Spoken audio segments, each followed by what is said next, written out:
Assalamualaikum warahmatullahi wabarakatuh. Innal hamdalillah nahmaduhu wa nasta'inuhu wa nastaghfiruh wa na'udzu billahi min shururi anfusina wa sayyiati a'malina may yahdihillahu fala mudhillalah wa may yudlil fala hadiyalah. Asyhadu an la ilaha illallah wahdahu la syarikalah wa asyhadu anna Muhammadan abduhu wa rasuluh. Allahumma salli wa sallim wa barik ala abdika wa rasulik Muhammadin wa ala alihi wa ashabihi ajmain. Ya ayyuhalladzina amanu taqullaha haqqa tuqatih wa la tamutunna illa wa antum muslimun. Amma ba'd, fa inna asdaqal hadits kitabullah wa khairal hadi hadi Muhammadin sallallahu alaihi wasallam wa syarrul umuri muhdatsatuha fa inna kulla muhdatsatin bid'ah wa kulla bid'atin dhalalah wa kulla dhalalatin finnar. Para asatidzah dan para santri yang semoga dimuliakan Allah Ta'ala, pada malam hari ini insyaallah kita akan mulai murojaah, yaitu mengulang pelajaran, yaitu mengulang belajar kitab Manhajus Salikin. Ya, ini adalah kitab yang akan menjelaskan kepada kita tentang ilmu fikih, ya. Tentang fikih, di mana kitab ini disusun oleh Asy-Syaikh Abdul Rahman bin Nasir As-Sa'di rahimahullahu ta'ala. Dan kitab Manhajus Salikin ini berada di atas madhab Hanabilah. Berada di atas madhab Hanabilah.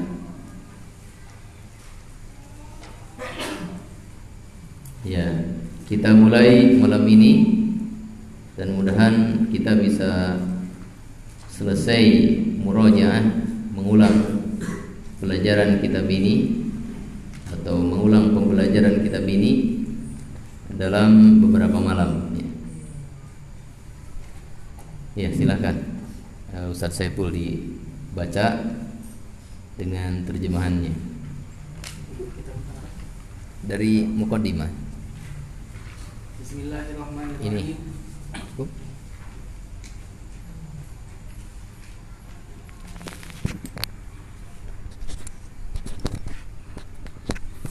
yang dengan kita silakan dibuka dari muqaddimah. Bismillahirrahmanirrahim. Qala muallif Asy-Syaikh Abdul Rahman bin Nasir As-Sa'di rahimahullahu ta'ala. Wa bihi nasta'in. Alhamdulillahi nahmaduhu wa nasta'inuhu wa nastaghfiruh wa natubu ilaih wa na'udzu billahi min syururi anfusina wa sayyiati a'malina. Man yahdihillahu fala mudhillalah wa may yudlil fala hadiyalah. Wa asyhadu an la ilaha illallah wahdahu la syarikalah. Wa asyhadu anna Muhammadan abduhu wa rasuluh sallallahu alaihi wa alihi wasallam. Amma ba'du, fahadha, maka ini kitabun mukhtasarun, kitab yang ringkas, fil fikhi, dalam masalah fikih.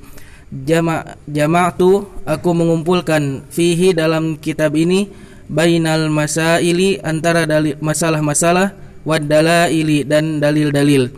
Waqtasortu, dan aku membatasi, fihi, dalam kitab ini, ala ahammil umuri, atas perkara yang paling penting, wa a'dhamiha, dan perkara yang paling agung, naf'an, manfaatnya, li syiddati darurati, karena besarnya kebutuhan, ila hadzal maudu'i, kepada pembahasan ini, wa katsiran ma uqtusira, aktasir, dan sering wa katsiran ma aktasira, aktasiru, dan sering sekali aku membatasi, alan nasi, atas dalil, idza kanal hukmu, apabila hukum, fihi, dalam dalil tersebut, wadihan, jelas, lisuhulati, untuk memudahkan, hifzihi, menghafalnya, wa fahmihi, dan memahaminya, alal mubtadiina, bagi para pemula, li'annal ilma, karena sesungguhnya ilmu, ma'rifatul haqqi, adalah mengetahui yang kebenaran, bidalilihi, dengan dalilnya. Wal fiqhu, fikih, ma'rifatul ahkami syar'iyyati, adalah mengetahui hukum-hukum syar'i, al far'iyyati, yang cabang, biadillatiha, dengan dalilnya, minal kitabi, dari kitab atau Al-Quran, was sunnati, dan hadis, wal ijma'i, dan ijma', wal qiyasi as-sahihi, dan qiyas yang sahih. Ya, di sini al-mu'allif mengatakan tentang pengertian fikih, ya. Ma'rifatul ahkami syar'iyyatil far'iyyati, mengetahui hukum-hukum syariat yang cabang. Yang cabang di sini maksudnya yang berupa amalan lahiriah, yang berupa amalan atau perbuatan lahiriah, baik berupa ucapan lisan maupun perbuatan anggota badan. Ini ruang lingkup ilmu fikih, ya.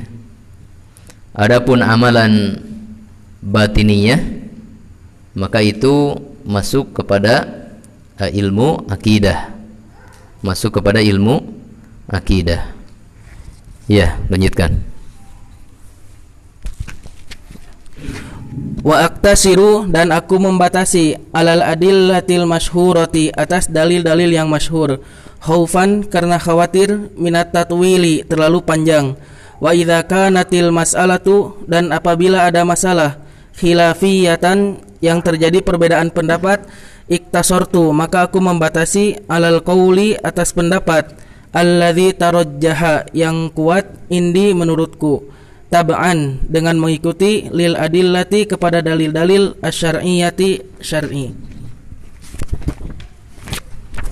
Al-ahkamul khamsatu, al-ahkamu khamsatun, hukum taklif ada 5.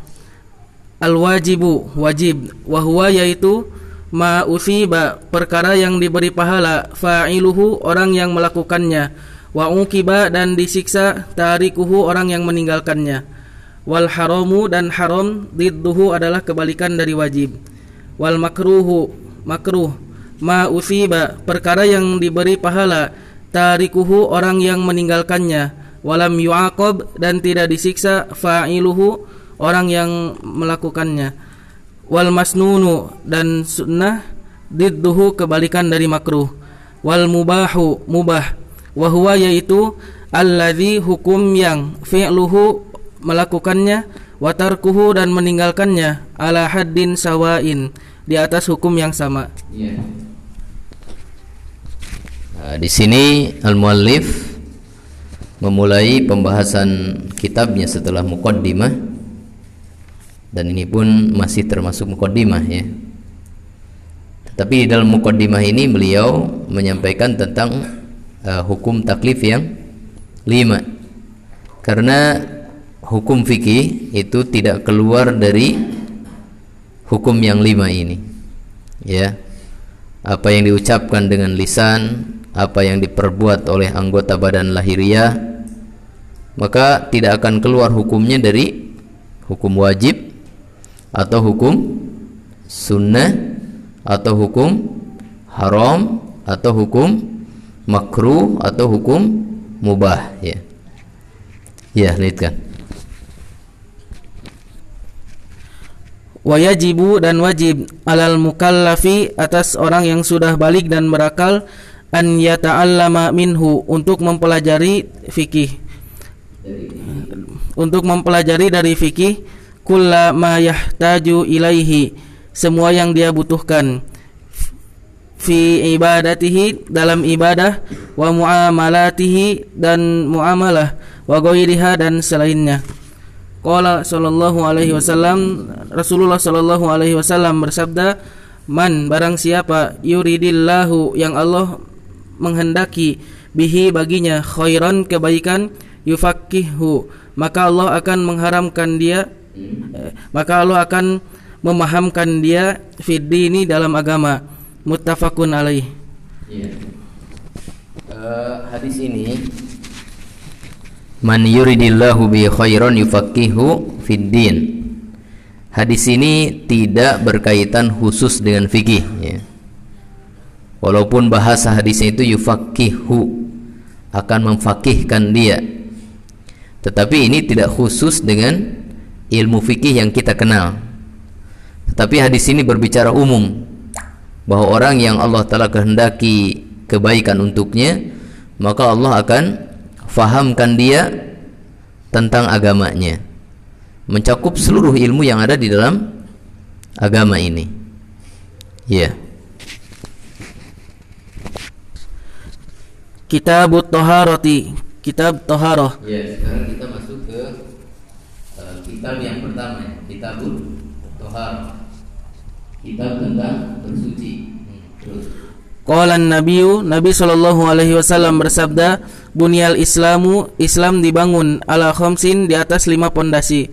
Syahadat an la ilaha illallah. Bunyal Islamu, Islam dibangun ala khamsin, di atas 5 perkara.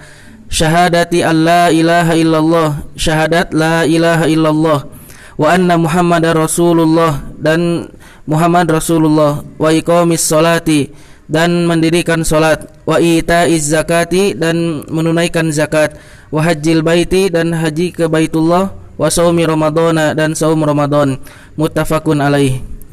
Fa syahadatu an la ilaha illallah, maka syahadat la ilaha illallah ilmul abdi, mengetahuinya seorang hamba, wa i'tiqaduhu, dan meyakininya, waltizamuhu, dan konsekuensinya, annahu, bahwasanya, la yastahiqqu, tidak memiliki hak, al-uluhiyata, uluhiyah, wal ubudiyata, dan ubudiyah, illallahu, kecuali Allah, wahdahu, semata, la syarikalahu, tidak ada sekutu bagi Allah.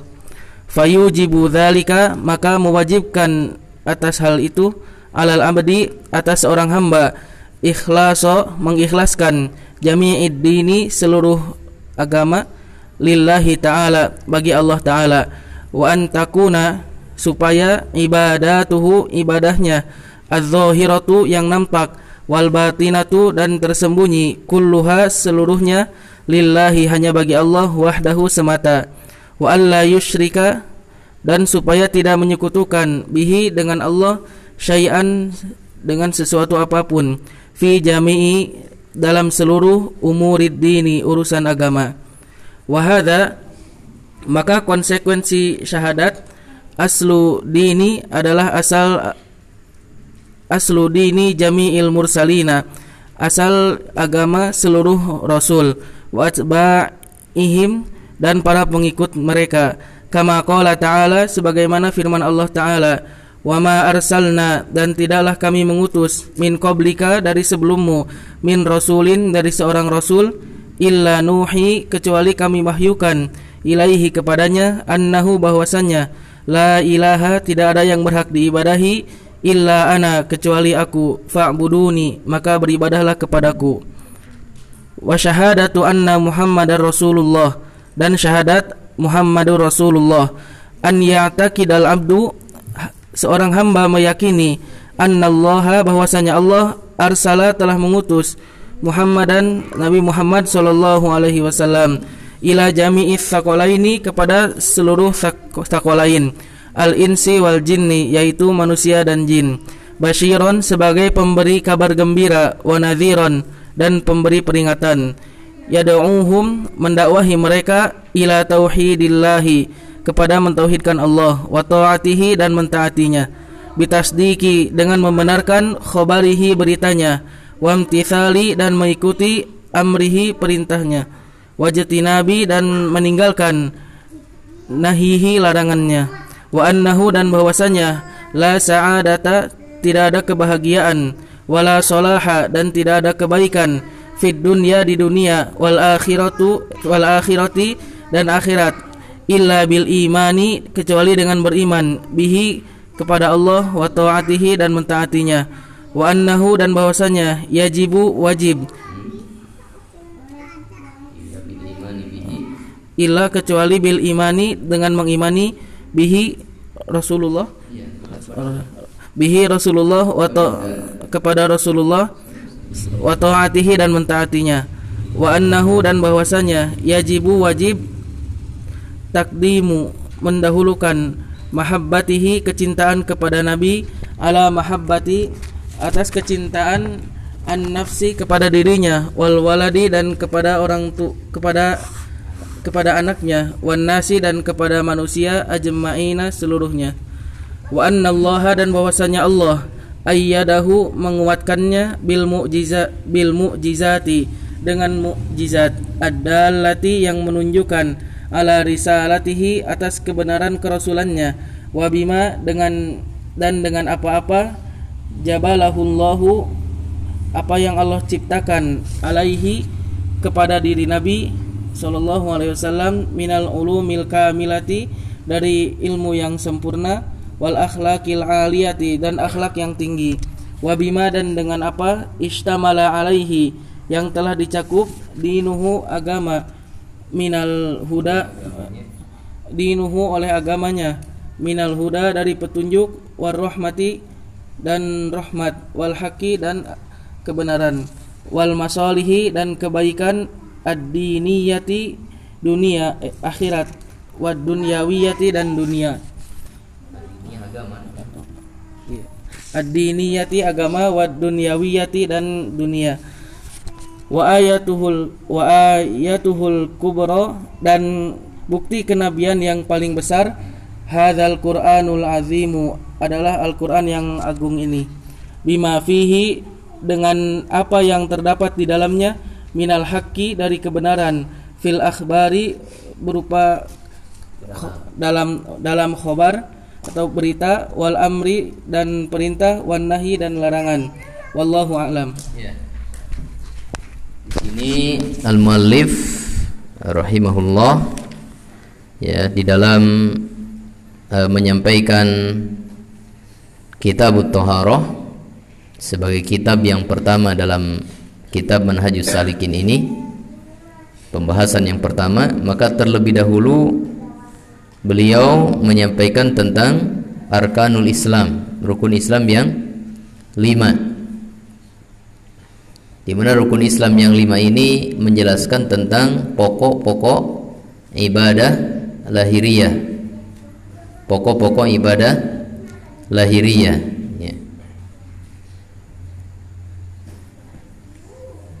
Ya, ini berkaitan dengan masalah fikih ya. Dan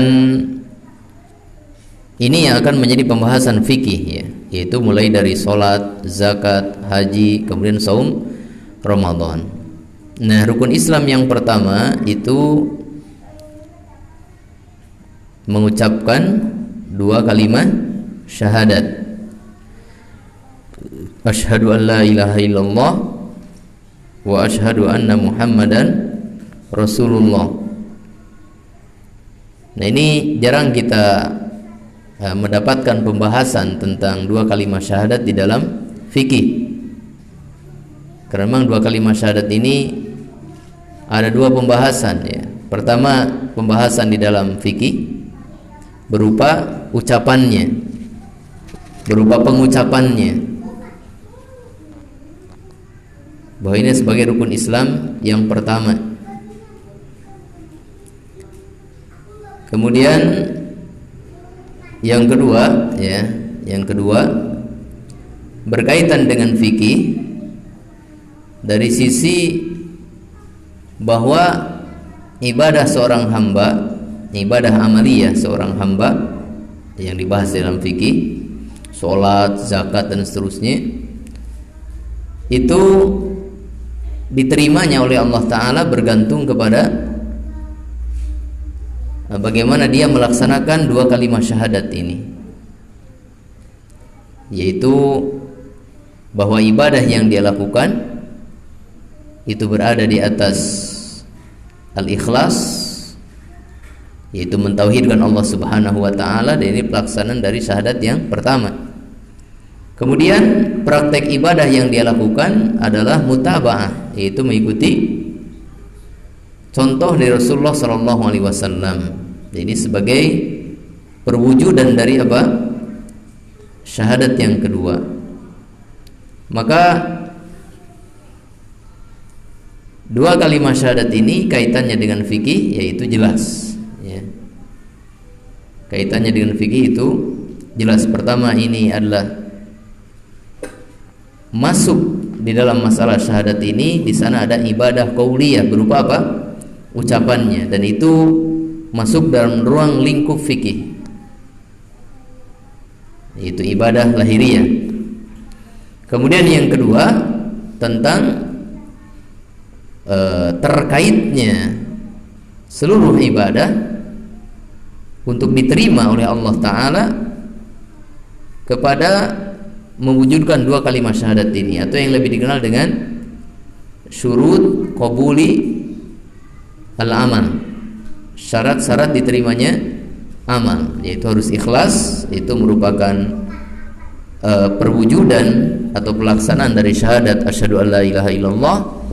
Kemudian yang kedua mutaba'ah, yaitu mengikuti contoh Rasulullah SAW, di mana ini merupakan apa? Pelaksanaan dari syahadat wa asyhadu anna Muhammadar Rasulullah.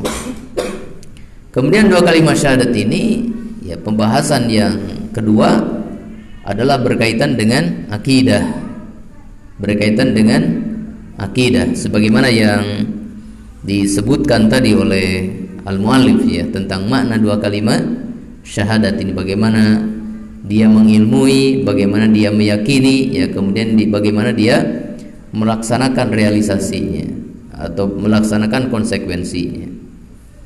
Ya, maka pembahasan dua kalimat syahadat ini ada dalam fikih, ada juga di dalam akidah. Ya, lanjutkan.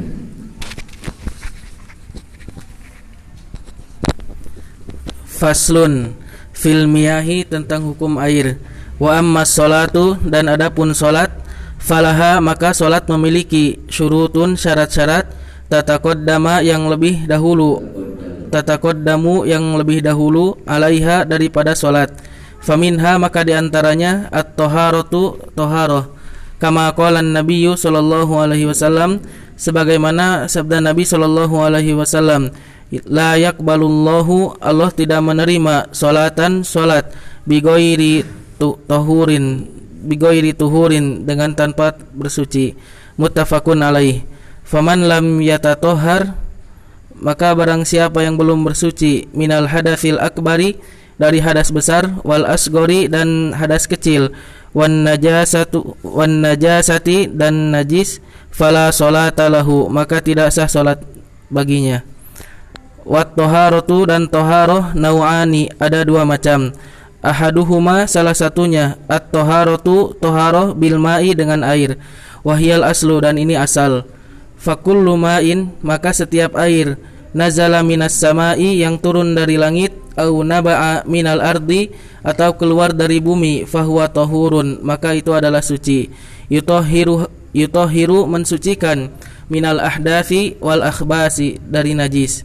Walaupun tagoyyaro, berubah, launuhu, warnanya, au ta'muhu, atau rasanya, au rihuhu, atau baunya, bisyai'in, dengan sesuatu, tahirin, yang suci, kama qala an-nabiyyu sallallahu alaihi wasallam, sebagaimana sabda Nabi sallallahu alaihi wasallam, innal ma'a, sesungguhnya air, tahurun, adalah suci dan mensucikan, la yunajjisuhu, tidak menajisinya, syai'un, sesuatu apapun. Rawahu ahlus sunani, hadis ini diriwayatkan oleh ahlus sunan, wa huwa sahihun, dan hadis ini sahih. Fa in tagoyyara, dan apabila berubah, ahadu awsafihi, salah satu sifatnya, binajasatin, dengan najis, fahuwa najisun, maka air tersebut najis. Yajibu ijtinabuhu, wajib menjauhinya. Wal aslu, dan hukum asal, fil asyai, tentang benda, at-taharatu, adalah suci, wal ibahatu, dan halal. Fa idza syakkal muslimu, Dan apabila ragu seorang muslim fi najasati ma'in, tentang kenajisan air, au thawbin atau pakaian, au buq'atin atau tempat, au ghairiha atau yang lainnya, fahuwa tahirun, maka barang tersebut suci. Au tayaqqana atau yakin, at-taharata suci, wasyaka dan ragu, fil hadathi tentang terjadinya hadas, fahuwa tahirun, maka orang tersebut suci. Liqaulihi, berdasarkan sabda Nabi sallallahu alaihi wasallam, fir rajuli, tentang seseorang, yukhayyalu, yang dihayalkan, ilaihi, kepadanya, annahu, bahwasanya dia, yajidu, merasakan, asyai'a, buang angin, fis salati, dalam salat, la yansorif, janganlah dia keluar dari salat, hatta yasma'a sautan, sehingga dia mendengar suara, au yajidarihan, atau mencium bau. Muttafaqun alaih.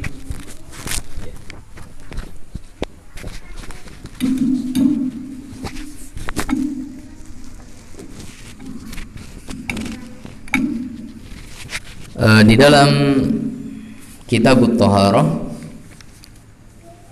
masalah pertama yang beliau bahas adalah tentang hukum seputar air. Kenapa ini didahulukan?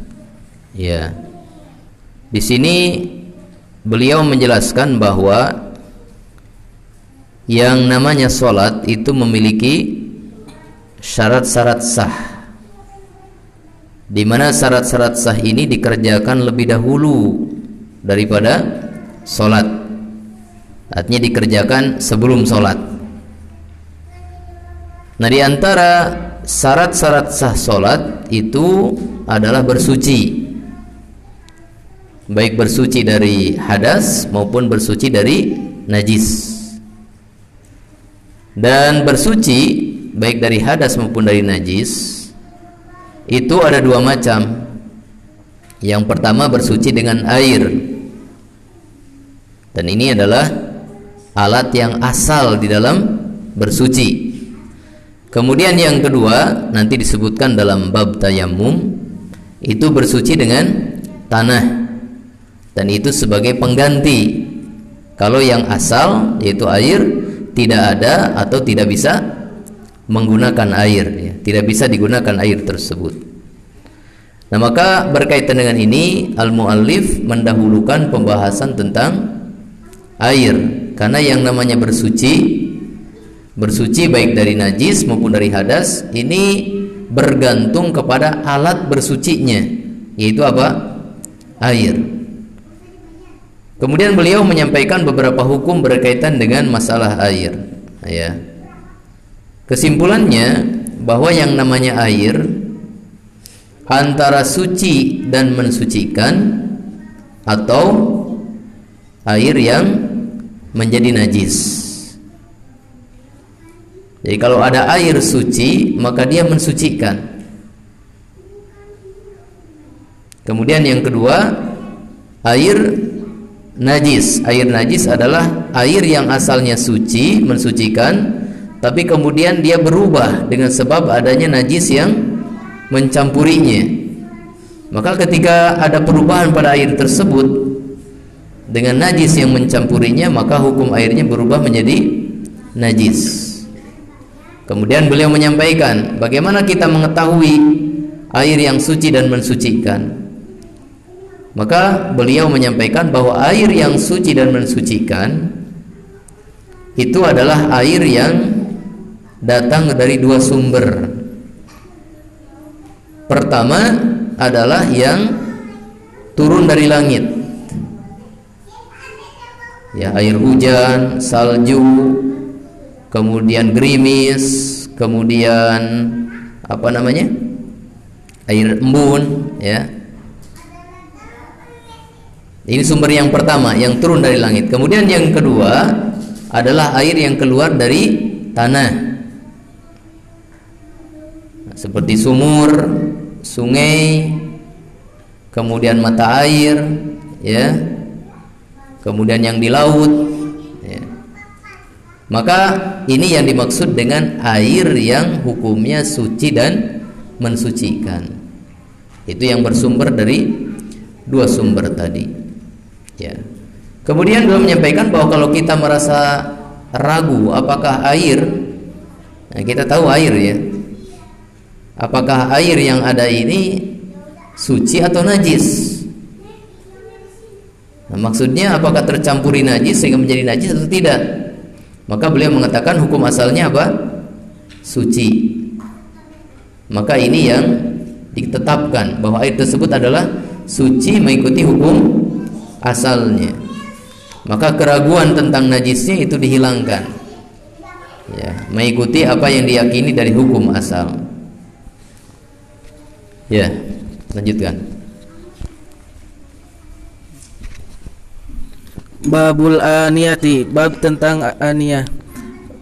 Wa jami'ul awani, dan seluruh wadah mubahatun adalah boleh. Bejana ya.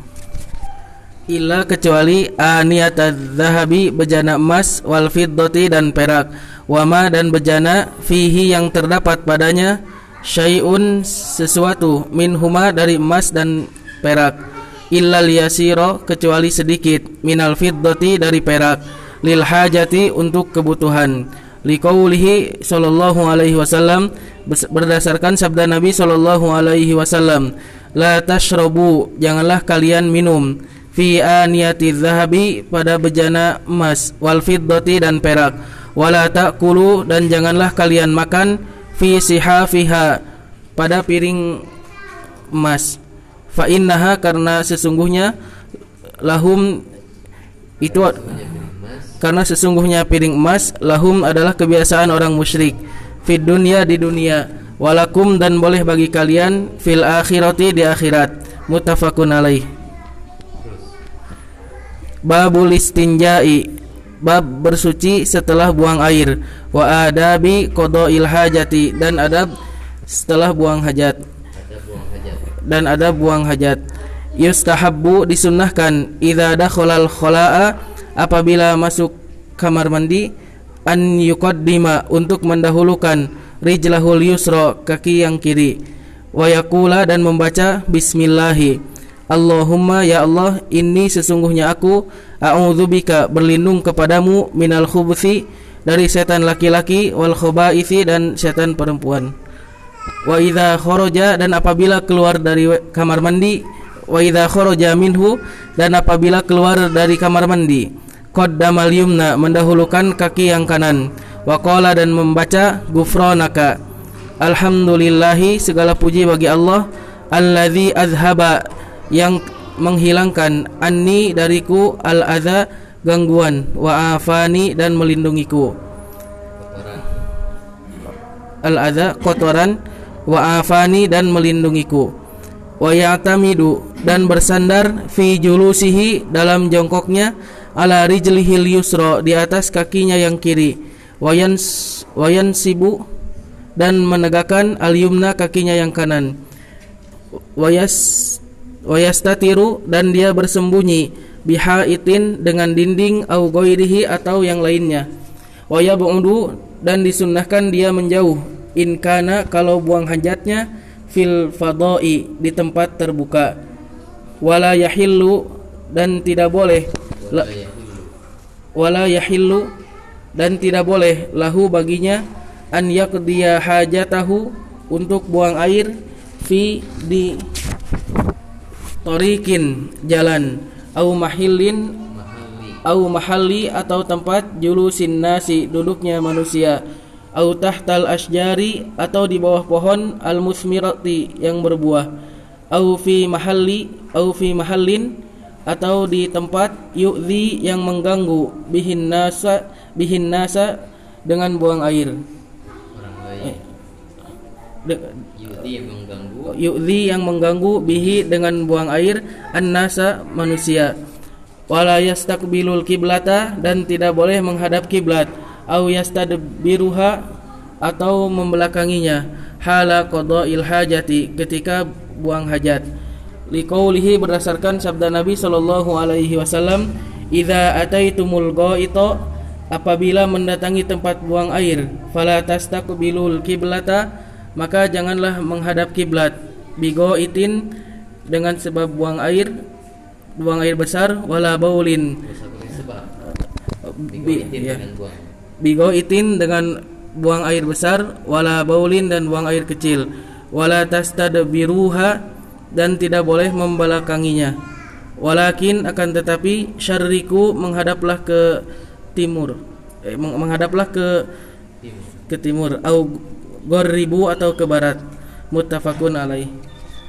Fa idza qada hajatahu, dan apabila telah membuang hajatnya, istajmaro, dia bersuci bisalasati ahjarin, dengan 3 biji batu, wa nahwiha dan yang semisalnya, tunkil mahalla, yang membersihkan tempat keluarnya kotoran, summastanja, kemudian bersuci bil ma'i, dengan air, wa yakfil iktisaru, dan cukup membataskan ala ahadihima, dengan menggunakan salah satu di antara keduanya, wala yustajmaru, dan tidak boleh bersuci birrausi, dengan kotoran, wal idhomi, dan tulang, kama sebagaimana naha anhu, melarang darinya, an-nabiyyu, Nabi sallallahu alaihi wasallam, wa kadzalika, dan juga tidak boleh beristinja kullu ma lahu hurmatun, dengan sesuatu yang dimuliakan.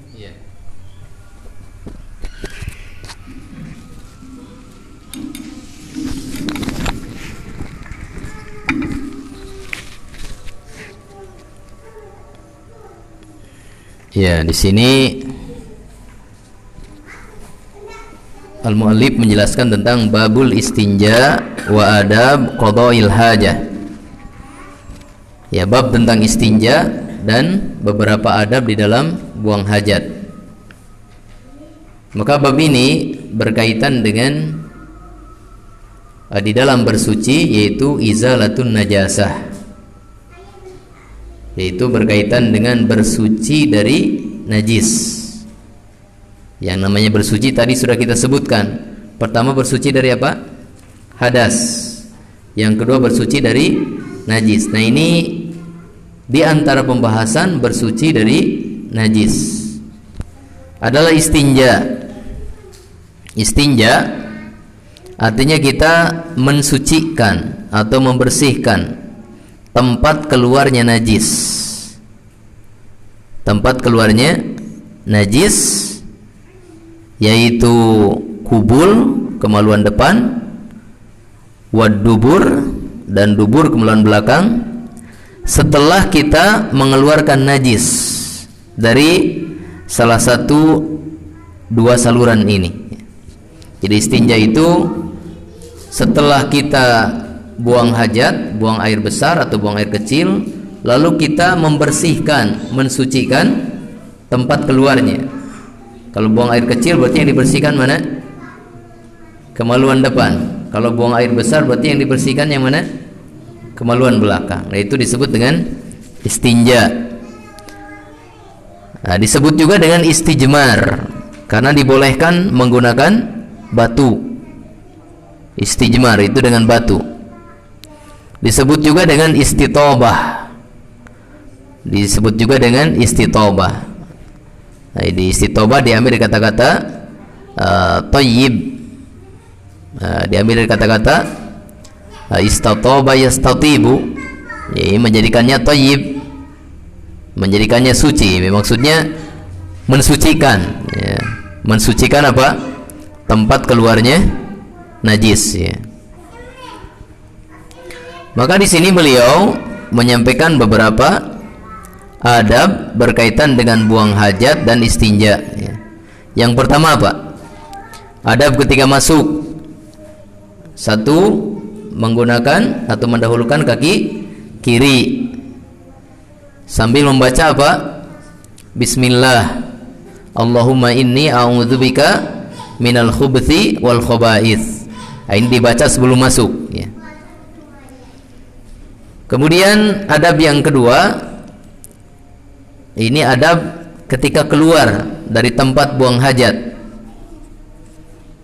Dan sama seperti tadi beliau menyebutkan 2 adab berkaitan dengan keluar. Pertama, keluarnya mendahulukan kaki kanan. Yang kedua, setelah keluar maka membaca bacaan setelah keluar dari tempat buang hajat, yaitu ghufranaka. Dan di sini mu'allif menambahkan alhamdulillahilladzi adzhaba anniyal adza wa afani. Tetapi tentang bacaan ini hadisnya adalah lemah ya. Hadisnya lemah ya. Adapun yang ghufranaka maka itu hadisnya adalah sahih. Kemudian adab yang ketiga ini tentang tata cara buang hajat, yaitu dengan apa? Menegakkan kaki yang kanan lalu kita bersandar kepada kaki yang kiri. Kemudian adab yang keempat, ketika buang hajat maka kita menutupi diri ya. Ukuran wajibnya adalah menutupi aurat. Ketika buang hajat aurat kita tidak terlihat oleh orang lain, itu ukuran wajibnya. Adapun ukuran yang afdolnya, yang lebih utamanya adalah ya kebanyakan badan kita tidak kelihatan ya, atau bahkan seluruh badan kita tidak kelihatan ketika kita sedang beraktivitas buang hajat ini ya. Kemudian adab yang keempat adalah kita menjauh ya, mencari tempat yang jauh kalau buang hajatnya di tempat yang terbuka. Tentu ini berkaitan dengan adab yang keempat tadi ya. Nah, ini berarti adab yang kelima ini. Jadi kalau kita buang hajatnya di tempat yang tertutup, maka ya kita menutup diri kita. Ya, alhamdulillah kalau sekarang kan kamar mandi tertutup semua, nggak kelihatan ya, atau di WC ya. Kalau di tempat yang terbuka maka kita mencari tempat yang jauh dari pandangan manusia. Kemudian adab yang ke berapa ini? 6 ya. Adab yang ke-6 adalah menghindari beberapa tempat yang terlarang. Di mana tempat yang terlarang ini ya, pertama adalah jalan, yang kedua tempat istirahat orang, tempat duduk orang ya. Kemudian yang ketiga di bawah pohon yang berbuah. Kemudian yang keempat di tempat yang akan mengganggu orang lain kalau kita buang hajat di situ ya. Kalau disimpulkan tempat yang terlarang buang hajat, yang pertama adalah tempat yang buang hajat akan mengganggu orang lain di tempat itu, seperti tempat-tempat yang disebutkan tadi. Kemudian tambahan yang lain ya, itu tempat-tempat yang apa? Dihormati, tempat-tempat yang dimuliakan. Seperti mana? Masjid ya.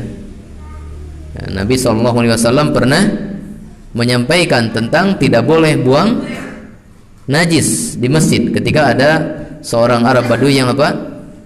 Kencing di salah satu pojok masjid. Di tempat yang dihormati, tempat yang dimuliakan. Kemudian adab yang keberapa ini? 7 ya. Adab yang ke-7 adalah tidak boleh menghadap kiblat, juga membelakanginya. Kemudian adab yang ke-8 ya. Ini berkaitan dengan tata cara istinja. Maka beliau mengatakan bahwa istinja itu bisa dengan menggunakan 2 alat ya. Pertama dengan menggunakan batu, 3 biji batu. Kemudian dilanjutkan yang kedua dengan menggunakan air. Tetapi kalau menggunakan salah satunya saja maka itu juga sudah cukup. Umpamanya menggunakan air saja, nggak menggunakan batu, atau menggunakan batu saja, maka itu juga apa? Sudah cukup. Kemudian dalam istinja ini, ketika menggunakan selain air ya, yang disebut dengan istijmar, maka ada benda-benda yang tidak boleh digunakan untuk istijmar atau istinja. Yang pertama adalah kotoran binatang. Kotoran binatang. Karena bagaimana kita akan membersihkan kotoran kita apabila dibersihkannya dengan apa? kotoran binatang. Nah, kotoran binatang ada yang najis, ada juga yang tidak najis, tapi itulah kotoran. Kemudian benda kedua yang dilarang adalah tulang. Tidak boleh kita istijmar menggunakan apa? Tulang. Kemudian benda yang ketiga adalah benda-benda yang dihormati. Benda-benda yang dihormati. Benda-benda yang dihormati. Seperti apa? Ya, seperti makanan, ya. Makanan dengan roti misalkan, dengan kue, ya. Nah, kita membersihkan najis dengan apa? Dengan kue, ya. Tidak boleh itu. Ya, kemudian apa lagi yang lainnya? Misalkan menggunakan kertas yang di situ ada tulisan ilmunya, maka itu dihormati. Ya, berkaitan dengan istijmar atau istinja yang menggunakan benda padat, yaitu bersuci tapi dengan benda padat, bukan dengan air, yaitu dengan batu dan semisalnya. Maka benda padat yang boleh digunakan untuk istinja atau istijmar itu yang memenuhi 3 syarat, ya. Yang pertama, benda tersebut adalah suci. Maka tidak boleh istinja atau istijmar dengan menggunakan benda najis. Contohnya di sini adalah dengan kotoran binatang, karena kotoran binatang ada yang apa? Najis. Nabi melarangnya. Kemudian yang kedua, ya, yang kedua, bahwa benda tersebut itu bisa menghilangkan najis. Benda tersebut bisa menghilangkan najis, ya. Umpamanya dengan batu kita gosokkan, maka si najisnya akan hilang. Maka benda walaupun suci, kalau seandainya dia tidak bisa membersihkan najis, maka tidak bisa digunakan untuk istinja atau istijmar. Kemudian yang ketiga, bahwa benda tersebut bukanlah benda yang dihormati, bukanlah benda yang dihargai, dihormati atau dimuliakan. Nah, contohnya apa? Ya, di sini larangan istinja dengan kotoran binatang dan apa? Tulang. Ya. Kenapa? Karena kotoran binatang dan tulang, maka di situ terdapat makanan untuk bangsa jin. Ya, dikatakan bahwa kotoran binatang di dalamnya ada unsur makanan bagi binatang bangsa jin. Kemudian tulang itu bagi bangsa jin sendiri, di dalamnya terdapat makanan untuk bangsa jin. Nah, andaikan makanan untuk bangsa jin saja itu tidak boleh digunakan untuk apa? Istinja, apalagi makanan untuk bangsa manusia. Kenapa? Karena itu dihormati. Andaikan makanan yang dihormati itu tidak boleh digunakan istinja, apalagi perkara lain yang lebih dihormati daripada itu, seperti kertas atau kitab, ya. Maka tidak boleh. Ya, lanjutkan.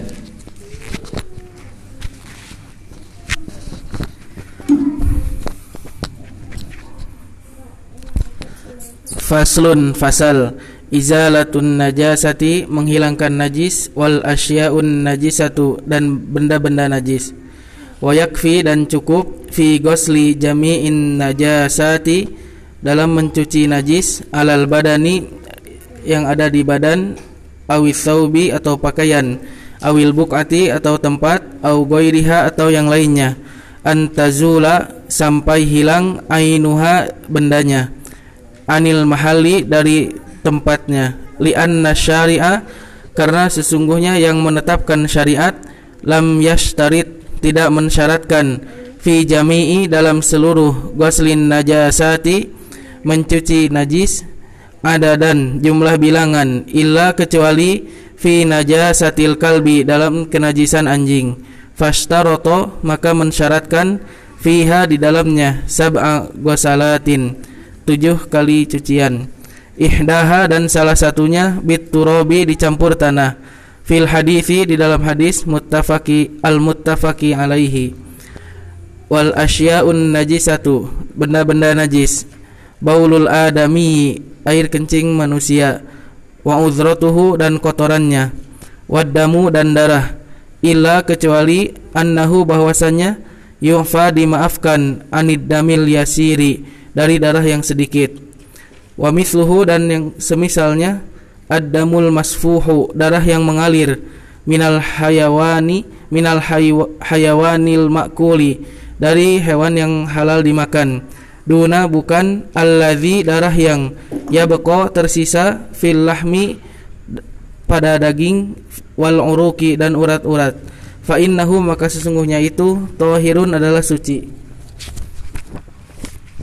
Wa minan najasati dan diantara najis baulu air kencing, warusu dan kotoran kulli hayawanin muharramin setiap binatang yang haram, akluhu untuk dimakan, wassiba'u dan binatang-binatang buas, kulluha seluruhnya, najisatun adalah najis, wa kadzalikal maitatu dan demikian juga bangkai binatang, illa kecuali maitatal adami bangkai manusia, wama dan binatang la nafsa yang tidak memiliki darah, lahu baginya sailatun yang mengalir, wassamaka dan ikan, wal jaroda dan belalang, li'annaha karena sesungguhnya tahiratun adalah suci. Qala ta'ala Allah Ta'ala berfirman, hurrimat telah diharamkan alaikum atas kalian al-maitatu bangkai, waddamu dan darah, ila akhiriha sampai akhir ayat. Wa qala an-nabiyyu dan Nabi sallallahu alaihi wasallam bersabda, al-mu'minu seorang mukmin la yanjusu tidak najis, hayyan dalam keadaan hidup, wala dan tidak najis maitan dalam keadaan mati. Wa qala dan Nabi bersabda, uhillalana telah dihalalkan bagi kita maitatani dua darah, wadamani dua bangkai, wadamani dan dua darah. Fa ammal maitatani adapun dua bangkai, falhutu maka adalah falhutu ikan, wal jarodu dan belalang, wa ammad damani adapun dua darah, fal kabidu jantung, wattihalu dan hati. Rawahu Ahmad wa Ibnu Majah. Wa amma arwasul haywanati al-ma'kulati dan adapun kotoran binatang yang halal dimakan, wa abwaluha dan air kencingnya, fahiya maka itu tahiratun adalah suci. Wa maniyul adami dan air mani manusia, tahirun adalah suci. Kana nabiyyu adalah Nabi sallallahu alaihi wasallam, yagsilu ratbahu mencuci air mani yang basah, wa yafruku dan menggaruk ya bisahu yang keringnya, wa baulul gulamis sogiri dan air kencing anak kecil laki-laki, alladzi lam yakul yang belum makan, at-ta'ama makanan, li syahwatin karena menyukainya, yakfi maka cukup, fihi di dalamnya, an-nadhu dengan diciprat, kama qala an-nabiy sallallahu alaihi wasallam sebagaimana sabda Nabi sallallahu alaihi wasallam, yugsalu dicuci, min baulil jariyati dari air kencing anak perempuan, wa yurashu dan diciprat, min baulil gulami dari air kencing anak laki-laki. Rawahu Abu Dawud wan Nasa'i. Wa idza zalat dan apabila telah hilang ainun najasati zat najis tersebut, tahurul mahallu maka menjadi suci tempatnya, walam yadurra dan tidak membahayakan, baqaul launi tersisanya warna, warrihi dan bau, liqaulihi berdasarkan sabda Nabi sallallahu alaihi wasallam, li khawlata kepada khawlah, fi damil haidi tentang darah haid, yakfi kilma'u maka cukup bagimu air, wala yadurruki dan tidak membahayakanmu atharuhu bekasnya.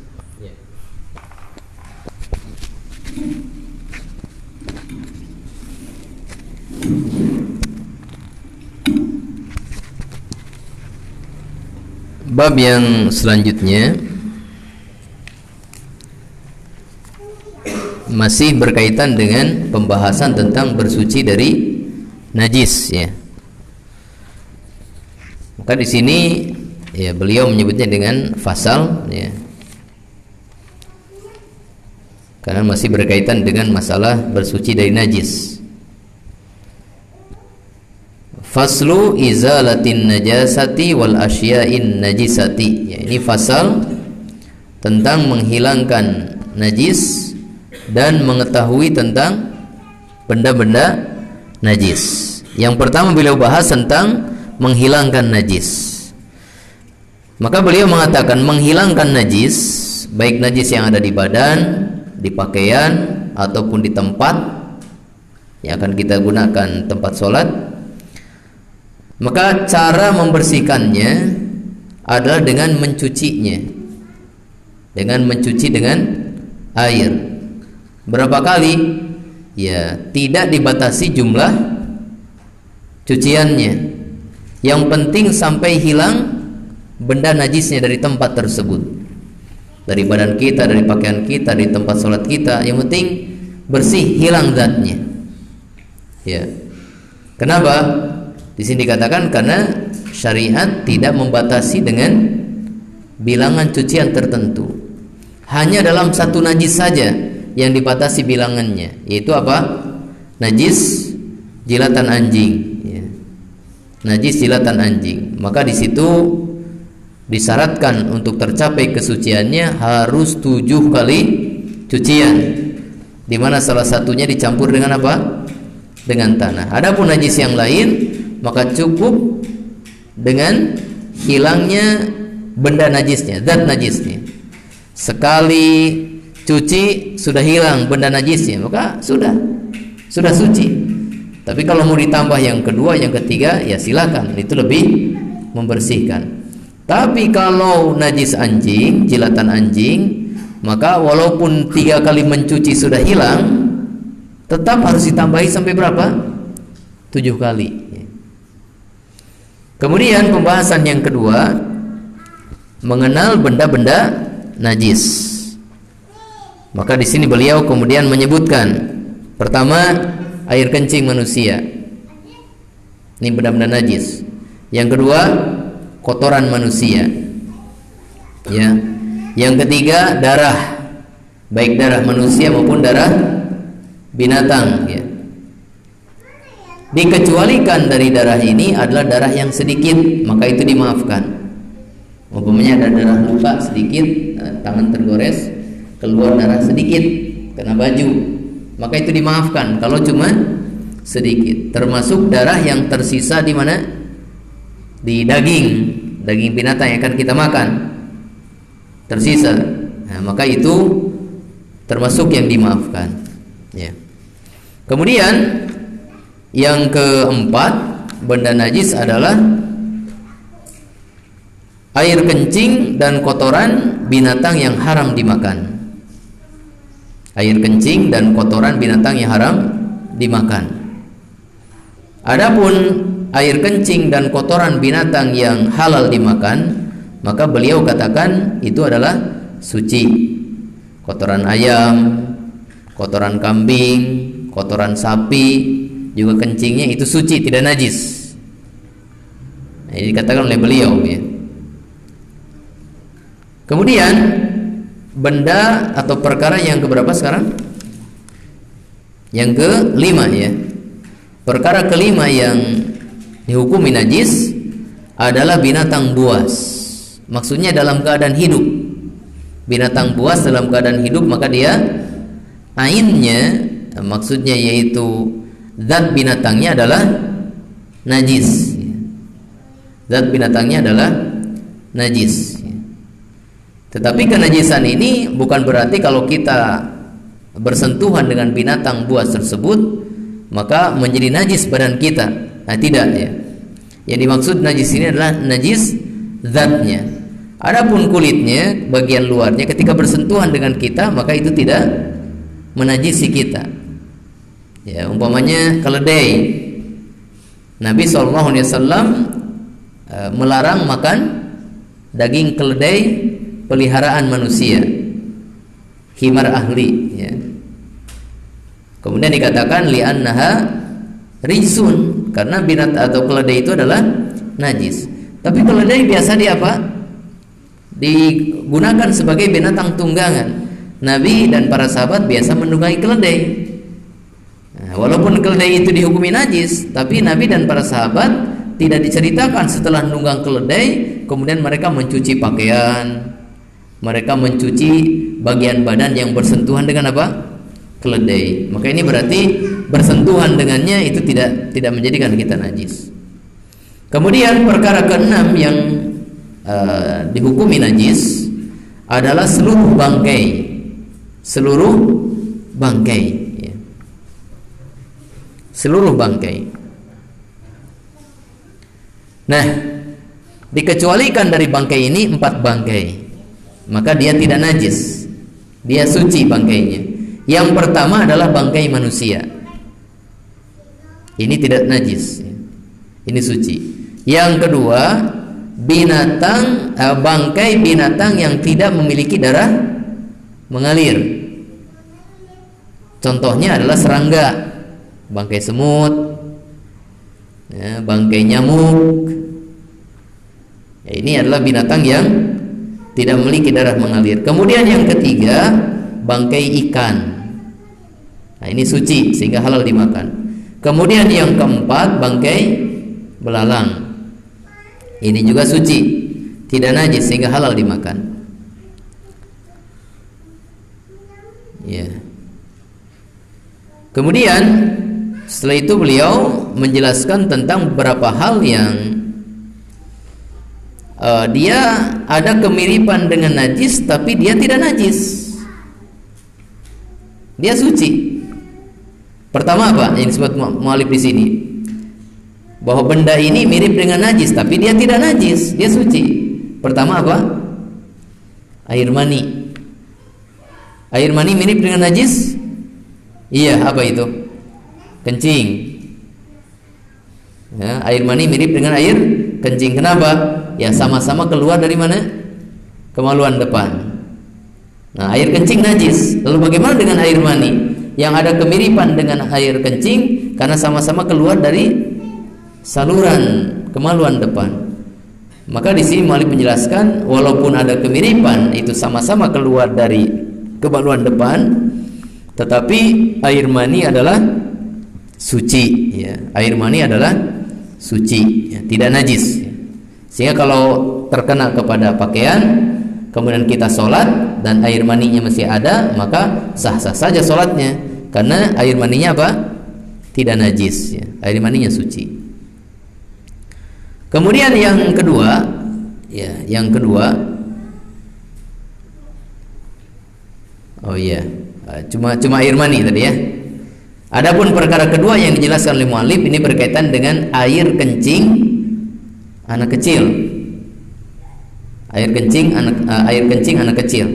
Nah, air kencing anak kecil ini najis. Ya. Dia bukan mirip dengan najis, tapi memang betul dia najis. Dia apa? Najis. Ya. Hanya saja mu'allif memisahkan pembahasannya. Kenapa? Karena air kencing anak kecil ini ada perbedaan di dalam cara mensucikannya, bahwa dia diringankan, yaitu air kencing anak kecil laki-laki dalam usia menyusui, di mana dia belum memiliki syahwat untuk makan makanan lain. Ya, anak kecil laki-laki dia masih usia menyusui, makanan pokoknya adalah susu. Walaupun dia makan makanan yang lain, tapi kalau makannya itu bukan dengan sebab syahwat, yaitu kegemaran memakannya, maka air kencingnya najis, tapi cara membersihkannya diringankan. Cukup dengan cara apa? Diciprat. Maka air kencing anak kecil yang diringankan cara membersihkannya itu yang memenuhi dua batasan. Pertama, si anaknya adalah apa? Laki-laki. Yang kedua, dia masih menyusu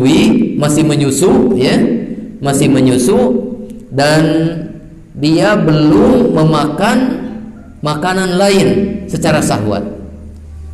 Maka kalau anaknya adalah perempuan, ya najis seperti najis orang dewasa kencingnya. Membersihkannya pun secara seperti air kencing dewasa. Atau dia anak kecil laki-laki masih 1 tahun, masih menyusu, tapi dia sudah gemar makan yang lain, umpamanya makan bubur bayi gitu. Setiap hari dia makan bubur bayi. Kalau nggak dikasih bubur bayi, dia kelaparan. Nah, maka ini di luar hukum ini. Maka kencingnya seperti kencing orang dewasa. Ya. Seperti kencing orang dewasa. Kemudian berkaitan dengan bersuci dari najis juga, ya, beliau mengatakan bahwa di dalam bersuci dari najis tercapai kesucian dengan hilangnya zat najis. Apabila masih ada sisa dari najis tersebut, tapi bukan zatnya, yang sisa adalah sifatnya. Seperti apa sifat itu? Baunya, apalagi warnanya. Nah, kalau rasa nggak tahu rasanya ya. Mungkin nggak ada orang yang merasakan, nggak mau. Ya, juga rasanya kalau ada rasanya. Maka ini tidak menghilangkan kesucian. Jadi tercapainya kesucian adalah dengan hilangnya wujud benda najis tersebut. Adapun sifat najis tersebut apabila masih tersisa di tempat yang ada najis tersebut, maka ini tidak membahayakan. Jadi nggak apa-apa. Ya. Umpamanya begini, baju ini terkena apa? Cipratan darah. Atau perempuan yang sedang haid, tiba-tiba haidnya tembus kemana? Ke pakaiannya. Lalu dicuci, darahnya hilang, tapi kemerah-merahan sisa dari warna apa? Darah. Biasanya itu apa? Bandel ya, susah hilangnya. Maka itu tidak apa-apa. Atau antum buang hajat, kemudian setelah itu istinja, ya. Buang hajatnya lengket, ya. Kotorannya lengket. Kemudian ya sudah bersih, nggak ada kotoran di sini. Tapi kalau antum cium jari-jari antum, nah, masih ada sisa baunya. Nah, pakai sabun misalkan, dicium masih ada baunya. Ada beberapa tipe kotoran yang baunya itu susah dihilangkan. Saya kalau nyebokin anak saya yang kecil, ya, itu ada beberapa tipe kotoran yang sudah berapa kali pakai sabun itu nggak hilang baunya, masih ada gitu sisa-sisa apa baunya. Nah, maka itu tidak apa, tidak kemudian tangan saya masih najis, enggak. Yang penting apa, wujud apa najisnya sudah tidak ada, sudah hilang. Maka sisa-sisa dari najis, yang dimaksud sisa di sini apa, sifatnya, baik baunya maupun warnanya atau rasanya, itu apa, kalaupun masih ada tersisa, maka ini tidak kemudian menjadikan hukumnya tetap najis, tidak. Kesucian sudah tercapai. Ya. Nah, dengan ini selesai pembahasan tentang najis, ya. Tinggal selanjutnya masuk kepada bab sifat wudu, bab bersuci dari hadas, ya. Setelah ini kita masuk kepada bab-bab toharoh yang berkaitan dengan bersuci dari apa? Hadas, bersuci dari hadas. Ya, untuk malam pertama, ya, yang perdana ini kita cukupkan sampai di sini dulu, ya. Insyaallah kita lanjutkan besok. Ya, setiap malam insyaallah kita belajar ini, ya, kecuali kalau saya ada keluar, ya. Nah, kalau besok masih insyaallah, ya. Besok malam apa? Malam Rabu, ya. Insyaallah kita lanjutkan. Ya, untuk malam ini kita cukupkan sampai di sini. Nah, ini anak-anak yang SMP, ya, kalau saya sedang menyimpulkan tulis, 1, 2, 3 tulis, cepat tulis. Nah, belajar apa? Belajar supaya belajar cepat. Jangan biasa belajar lambat. Ada waktunya kita belajar lambat, ada waktunya kita belajar cepat. Mau cepat atau mau lambat kalau belajar? Hah? Maunya cepat atau lambat? Ya, yang penting belajar itu faham dan kita menangkap pelajarannya. Masalah cepat atau lambat itu apa? Tergantung keadaan. Nah, kalau keadaannya cepat, maka bersegeralah untuk apa? Mendapatkan ilmu tersebut. Seperti dalam kondisi sekarang ini, ya. Dalam kondisi belajar murojaah seperti ini, kita bergeraknya apa? Cepat. Maka harus dibiasakan bagaimana memahami dan mempelajari sesuatu dengan cepat. Ya. Subhanakallahumma bihamdika asyhadu an la ilaha illa anta astaghfiruka wa atubu ilaik. Wa sallallahu wasallam ala nabiyyina Muhammadin wa ala alihi wa ashabihi ajmain. Wa akhiru da'wana alhamdulillahirabbil alamin. Assalamualaikum warahmatullahi wabarakatuh.